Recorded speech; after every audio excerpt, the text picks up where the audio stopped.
Kumaha damang? Kan dijagain. Kata abang nggak boleh berisik. Ulah gandeng cenah. Kumahanya ya udahlah atuh.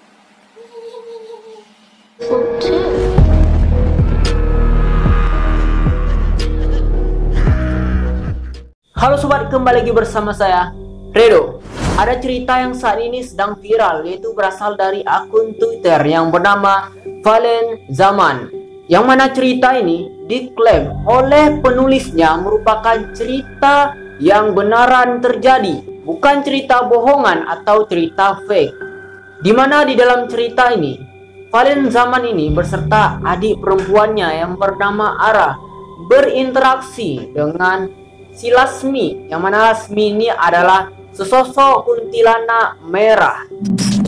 Lasmi ini adalah sesosok kuntilanak merah yang sudah lama menjaga adik dari Valen ini yang bernama Ara sejak tahun 2013 yang lalu. Di dalam ceritanya, Lasmi ini digambarkan sebagai sesosok makhluk halus yang sangat baik pada keluarga ini, yang mana kuntilanak merah ini menjaga Ara serta melindungi si Valen ini ketika Valen ini jatuh sakit ketika diganggu oleh makhluk halus lainnya.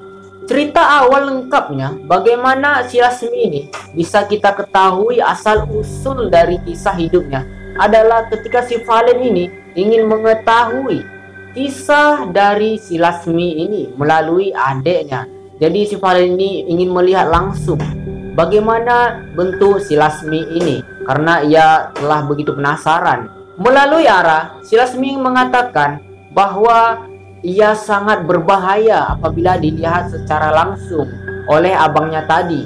Karena apabila ia dilihat secara langsung, orang itu akan menjadi sakit, menjadi sawan, atau sangat berbahaya lah gitu.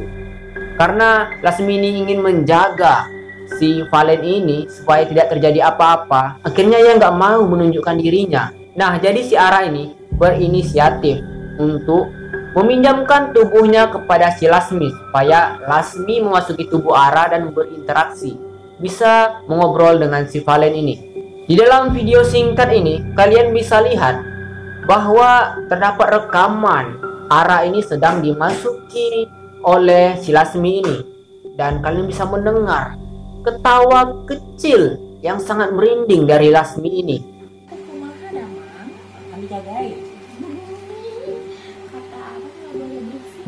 Ulah gandeng cenah. Kumahanya ya udahlah atuh.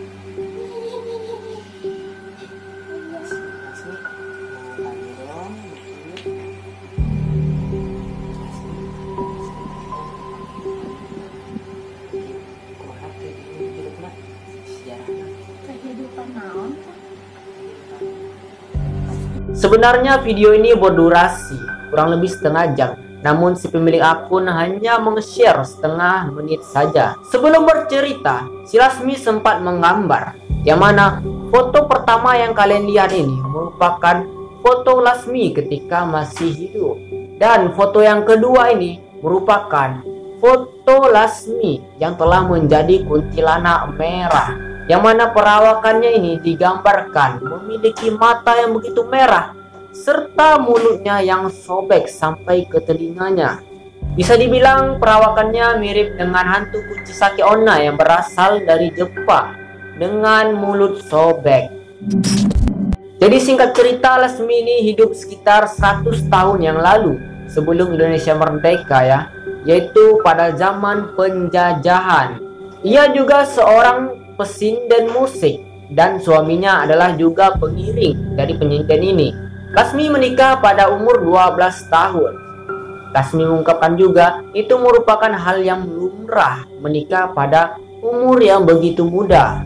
Suaminya bernama Asep, yang mana kisah cinta awal mereka bertemu yang Lasmi katakan adalah bertemu pada waktu di kebun teh. Disitulah mereka saling suka dan lalu menikah. Setelah menikah, mereka hidup di rumah sederhana dan tetap bekerja sama sebagai penyinden dan pengiring. Mereka selalu diundang ketika acara khitan dan acara nikahan, dan paling senang kalau ada orang Belanda yang mengundang mereka untuk memeriahkan pesta mereka. Karena di acara Belanda itu mereka dibayar dengan sangat mahal. 5 tahun pernikahan telah berlalu dan si Lasmi ini masih belum kunjung hamil juga. Ia menjadi sedih karena belum dapat momongan. Akibat dari karena itu banyak sekali tetangganya yang menggunjing si Lasmi ini. Kenapa belum juga hamil? Apakah Lasmi itu mandul? Seperti itu ungkapan tetangga Lasmi ini. Wah, jahat ya. Bukan pada zaman ini aja budaya menggibah itu terjadi. Ternyata pada zaman Belanda dulu menggibah itu sudah dimulai terlebih dahulu. Karena demikian membuat Lasmi ini menjadi bersedih. Walaupun demikian, Asep tidak ikut-ikutan bersedih. Ia malah menghibur Lasmi dan menyuruh kepada Lasmi untuk tawakal, berusaha dan berdoa. Mana tahu nanti suatu saat ia akan mendapatkan keturunan. Suatu ketika, si Lasmi ini suka melamun ketika melihat ibu-ibu hamil. Karena ia merasa iri, kenapa ia tidak hamil-hamil juga. Ia kadang-kadang dengan sopan meminta untuk mengelus perut ibu-ibu hamil itu dan berkata kepada mereka untuk mendoakannya supaya ia juga bisa menyusul ibu-ibu hamil itu untuk mengandung anak juga. Karena Lasmi ingin punya anak supaya rumahnya tidak begitu sepi dan ia tidak lagi digunjing oleh para tetangganya. Suatu ketika Asep yang mana suami si Lasmi ini pernah dihasut oleh temannya sendiri untuk menikah lagi. Asep, menikah aja lagi lu, Sep. Temannya itu mengatakan kalau ia terus-terusan menjaga pernikahannya dengan si Lasmi sampai mati pun Asep dan Lasmi tidak akan pernah memiliki momongan. Wah, sangat kasar ya. Hasutan dari teman-temannya itu untuk menyuruh Asep menikah lagi. Seolah-olah penyebab tidak hamilnya si Lasmi ini adalah karena si Lasmi sendiri. Padahal ya, laki-laki juga bisa menjadi faktor kenapa tidak bisa memiliki momongan.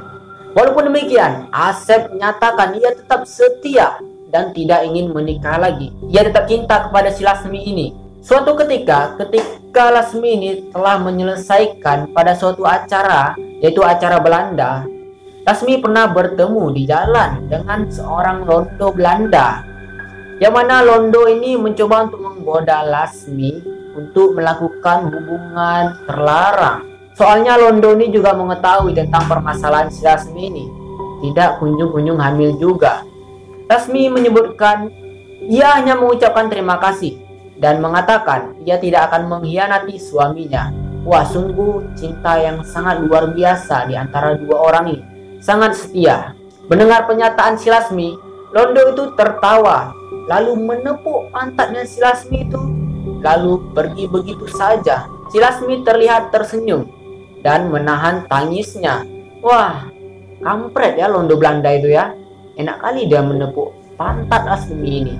Lasmi ini depresinya sudah tingkat parah sepertinya, sehingga ia mengatakan kepada suaminya ini, pada si Asep ini untuk menikah lagi karena saking frustasinya.